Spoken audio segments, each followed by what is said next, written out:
Mothers crying over the bodies of their children. This is everyday life in Iran after the outbreak of protests against the regime. Iranians want freedom and an improvement in the economic situation, which is getting worse by the day. The brutal suppression of the protests has claimed thousands of victims. According to the Iranian authorities, 5,000. However, unofficial reports from doctors speak of 16,500 fatalities and 330,000 injured. The authorities of the Islamic Republic of Iran blame the United States. The president of the United States is guilty of the deaths and defamation of the Iranian people. The Americans planned this. Their goal is to swallow Iran.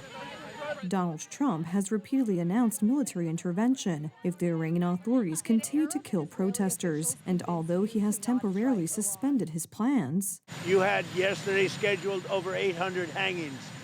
They didn't hang anyone. They canceled the hangings. That had a big impact. The use of force against the regime is still an option on the table. President Donald J. Trump and the United States of America stands by the brave people of Iran. Period. And regardless of its excuses, and you will hear many today from the Iranian regime and from its friends, the regime is solely responsible for the economic misery of the Iranian people and the repression. The UN urges peaceful solutions. We note with alarm the Secretary General remains convinced that all concerns regarding Iran, including those related to the nuclear issue and the ongoing protests, are best addressed through diplomacy and dialogue. Diplomacy may not be enough in this case. The United States is preparing for every possibility and increasing its forces in the Middle East. The Air Force has been joined by M1 Abrams tanks and M2A3 Bradley infantry fighting vehicles, which form the core of American armored formations. More American strike forces are expected to arrive in the region in the near future. According to the American military website The War Zone, if Trump decides to strike, it could target the killers of protesters, Ayatollah Ali Khamenei himself, and even nuclear facilities. The president and his team have communicated to the Iranian regime that if the killing continues, there will be grave consequences. And the president received a message, as he revealed to all of you and the whole world yesterday, that the killing and the executions will stop. And the president understands today that 800 executions that were scheduled and supposed to take place yesterday were halted.